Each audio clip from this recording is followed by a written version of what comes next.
ao falar de povos indígenas, a gente está falando de uma generalização, que são aproximadamente 896.897 pessoas, de acordo com o IBGE, e essas pessoas estão vivendo nas mais diversas condições, né?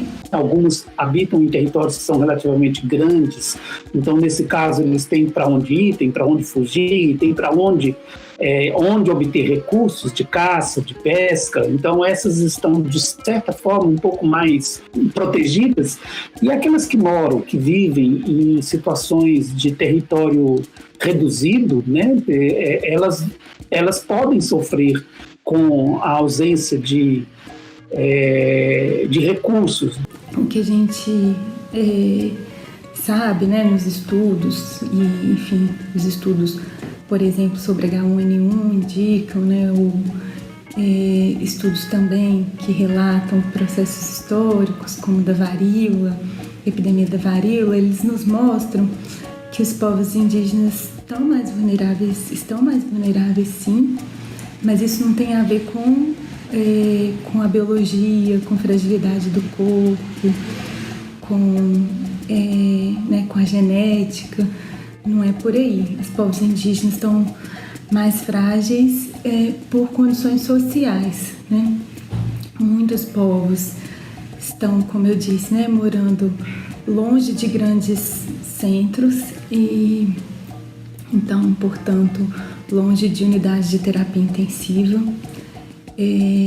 Muitos povos contam com uma estruturação dos serviços de saúde que ainda é frágil.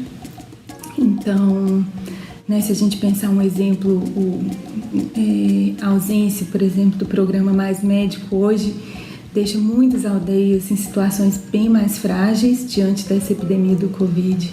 Como a assistência à saúde é muito precária para a população brasileira de uma forma geral e para a população indígena de uma forma particular, a gente vê com muita preocupação o fato de que os profissionais de saúde, se já tinham antes dificuldades para chegar nas terras indígenas, atender a população lá na aldeia, agora eles vão ter muito mais dificuldades ainda, porque, enfim, eles precisam passar por quarentena para entrar na área indígena e não tem profissionais suficientes para poder, já não tinha antes, para atender a população indígena como um todo.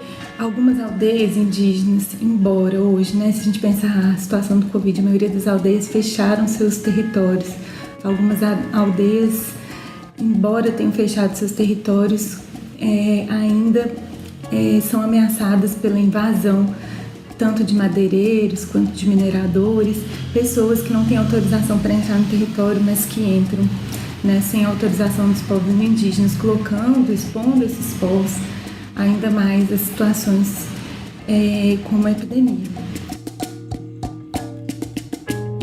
Quando surgiu essa pandemia e os índios foram alertados, os índios lá dessa região, norte da Amazônia, povo caribe, de língua caribe, eles foram alertados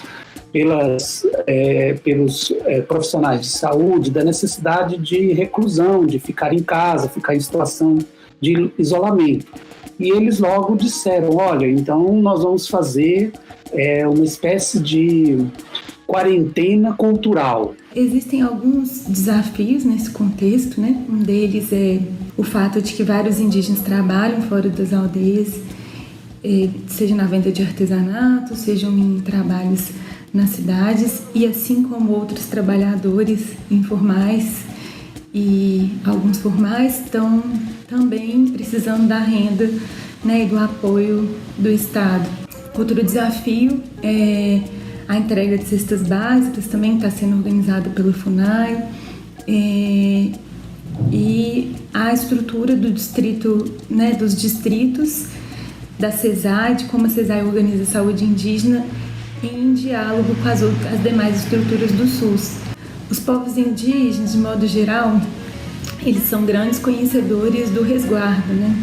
Então, a gente pensa que a quarentena é como um resguardo em que as pessoas, enfim, tem que cuidar, tem que se recolher, tem que respeitar o que a natureza está dizendo, né? Assim, ouvir o corpo.